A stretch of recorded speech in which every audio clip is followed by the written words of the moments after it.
So as that video explained a bit, the relative isolation of Ireland allowed a fairly independent Irish church to develop. Now, within this, monasteries had central importance. The monastery was at the centre of belief for the Irish church. As we know, the Roman Empire's influence had been decreasing throughout the course of the first millennium. Well, the opening centuries of the first millennium. The age of migrations meant that people who weren't Christianized were mixing with people who had, and so they felt that they needed to re-Christianize Europe. So this is not like new places necessarily where Christianity was entirely new, but rather places that needed to be converted a second time. So the Irish Church took an active role in such missionary activities. One person who we're going to hear an awful lot of is St. Columba. And St. Columba travelled from Ireland to found monasteries across Ireland, but also in Scotland. His most famous foundation in Scotland is a place called Iona, which we're going to get to know very well. St. Aidan, a follower of his, then moved southwards into northern England, and he founded the monastery called Lindisfarne. And then these monks in turn moved further and further out into the world.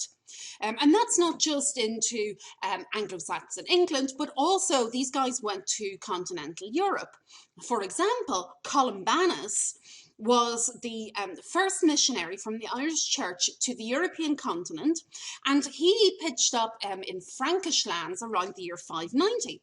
He then went from Frankish lands into Lombard kingdoms, to Burgundy, then to Switzerland, and then even Italy, where he founded a monastery at a place called Bobbio. So monasteries were really important to continuing conversion because these were communities who lived side by side with villagers. And by travelling out as a missionary from a monastery meant that they could cover really big geographical territories. The variety of different people who became monks meant that both poor and rich alike had family and friends who were converts and living in monasteries. Especially because they were in the countryside. As I said, this went very well with these different so-called Germanic societies. Now, the Irish Church was different from the Roman Church in some ways, though. One of these ways was they had different hairstyles. Yes, monks had special hairstyles to make sure everybody knew they were monks, and Irish monks had different hairstyles again. The Roman monks had that famous bulb at the top, but Irish monks had long hair. But most importantly, the haircuts were not the key thing. They disagreed over the calculation of Easter. Now, Easter, as you've no doubt noticed, is a different time every year, and that's because it's calculated in terms of lunar cycles. And this means that it's what we call a movable feast. So calculating when Easter is super important to Christianity. And if you Google it, it's actually a really, really complicated looking equation. And this means that there could be many different ways of mathematically calculating Easter.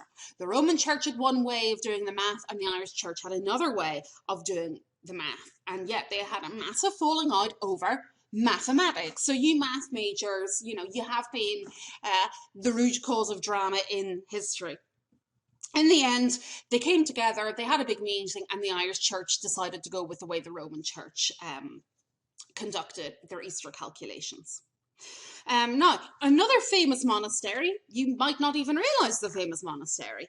If you saw any of the more recent-ish Star Wars, the ones with Rey et al., then you'll have actually seen a famous Irish monastery called Skellig Michael, because this is where Luke Skywalker was hiding out after, you know, I'll try not to spoil too much, but yeah, he's living in this ancient Jedi monastery, and actually it's an early medieval Irish monastery. Luke in the movies was hiding in a very remote place so he could focus on practicing the Force, and that's actually a clear parallel to what the monks were doing.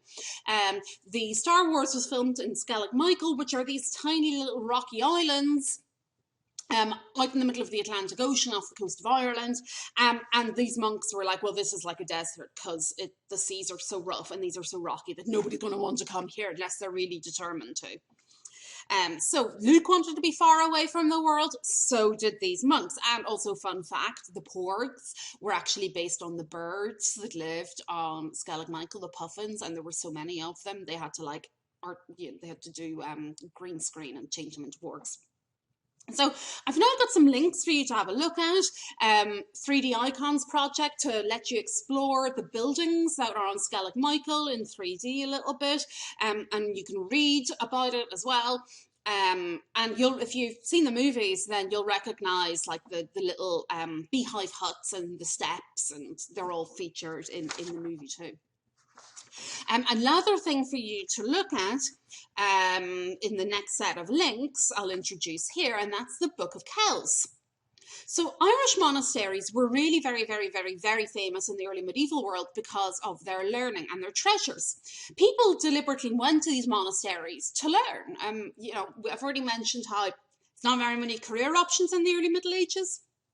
And so if you became a monk, you know, it was a good home for you if you were a talented artist or a talented writer or a talented metalworker or a craftsman. So a lot of people moved into and out of the monasteries to practice art and learning, and in turn they attracted many more.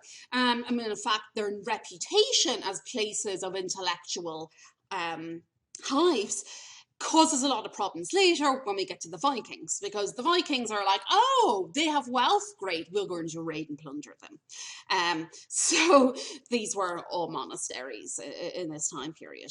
So these Irish monks, they wrote down the Gospels in particular in books, and they decorated them. This is during these so-called Dark Ages, which is complete nonsense as a term, and yeah, because look at all these light things that are being created. So the Book of Kells, it's got the Gospels, but it's got decorations as well. It's handwritten. That means that this is what we call an illuminated manuscript. Manuscript means by hand, made by hand. There's no computers. There's no printing press back then. They had to write it all out by hand. And illuminated is the technical term for illustrated. So when you say illuminated manuscript, it basically means hand-drawn picture book. So the most famous example of these illuminated manuscripts from the early Middle Ages is the Book of Kells. And we've kind of touched on what the Carolingians were up to during their Carolingian Renaissance, but my heart lies with the Celtic monasteries and their version of the Renaissance, and the monks that produced them, which we will at least get to explore in future weeks in a bit more detail. These monks were like specially trained, highly specialized artists, writers, and they made these works of art, these book-based works of art, in special rooms in the monasteries that were called scriptoria. I've got another link though for you, this one from Church Pop, which is a light-hearted poke at things that have turned up in manuscripts, because these monks were human beings too, and they weren't deadly serious at all times.